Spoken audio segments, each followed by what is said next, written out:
What's going on YouTube? Cheatmaster55 here, and today I have a deck profile for you on my Gravekeeper deck. Now this is a deck we haven't done before on the channel, so I thought I would give it a shot, show it off to you guys.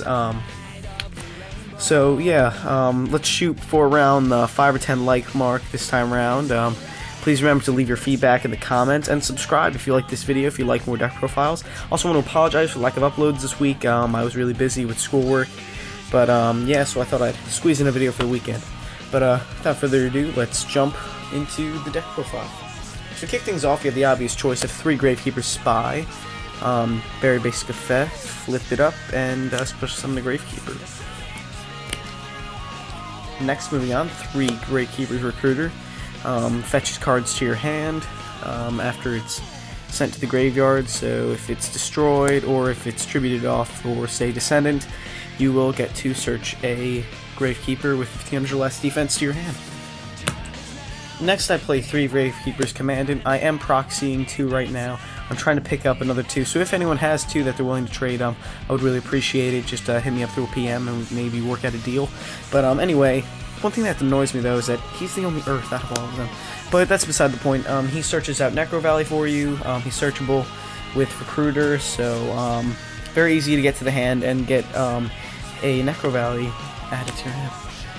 Moving on, I play 2 Gravekeepers Descendant. I don't think you need to go above 2 because he's searchable and specialable, if that's a word, with Gravekeeper Spy, so I find 2 is fine because out of all the Gravekeepers, he's probably the one you don't really want to draw into as much as you want to special summon.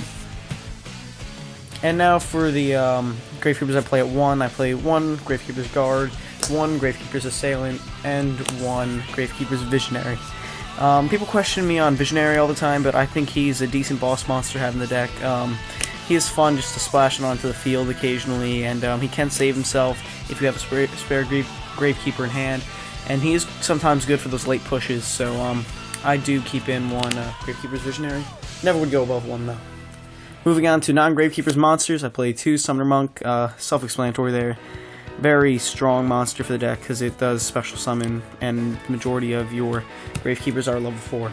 And I play 1 Mystic Tomato. This was recommended to me by a friend. This card actually does work relatively well. Allows you to special summon some monsters to help get off your plays. Not help you get off, that'd be weird. But anyway, very good card in the deck. I do like it at 1. Anyway, moving on to the spells. 3 Necro Valley, very obvious. If you're not playing 3, I don't know what's going on in your head, because this card is amazing, especially in this format, this Rex Dragon Rulers, so just another thing to love about Necro Valley.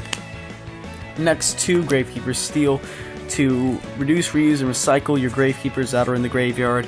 Not affected by Necro Valley, of course, so yeah.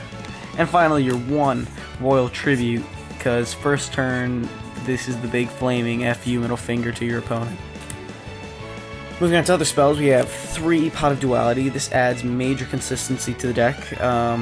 This deck was why it was put down to 2 originally, but now that it's at 3 again, it must be played at 3.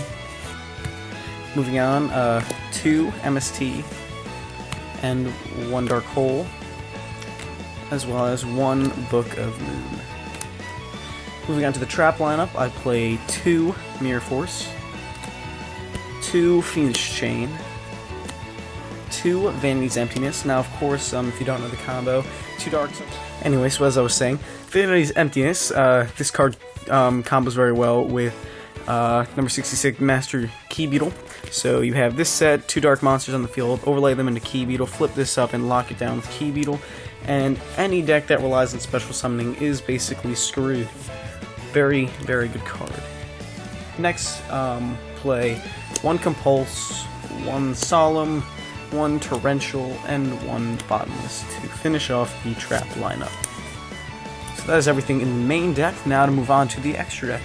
Like I just showed, 1 number 66 Master Key Beetle. I'll probably put that up to 2 once I get my hands on another. 1 Evil Swarm Nightmare and Thanatos. Both of these require 2 level 4 dark monsters. They're a little situational, but at times they can be pretty decent to go into. Next, moving on, 1 Abyss Dweller for Mermails and Dragons. 1 number 85 Crazy Box. 1 number 39 Utopia. 1 Gaia Cowboy, 1 Maestro Symphony Djinn, 1 Diamond Direwolf, 1 Evil Swarm Ouroboros, and 1 Violina Sigma. Now my extra deck isn't completely full right now. Things to add in, probably a Black Ship of Corn.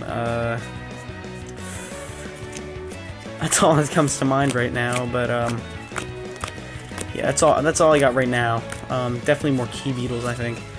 But yeah, that's besides the point. Now to move on to the side deck.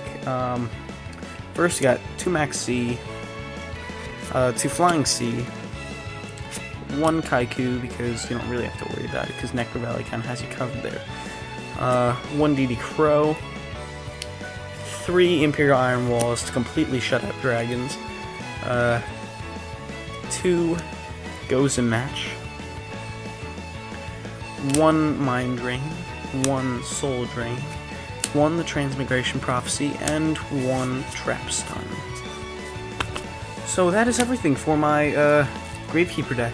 I really appreciate you guys watching. Please remember to like, comment, and subscribe. And I had a request to do an update on the Lightsworns again, with new engines I added in, some changes that I've made. So that will be done after the new ban list is announced. So just in case there are any changes that happen to hit the deck, won't have to make a whole nother video right afterwards. So yeah, we're gonna wait for that. And yeah, so that's everything. Like I said, like, subscribe, and Cheap Master 55 signing out.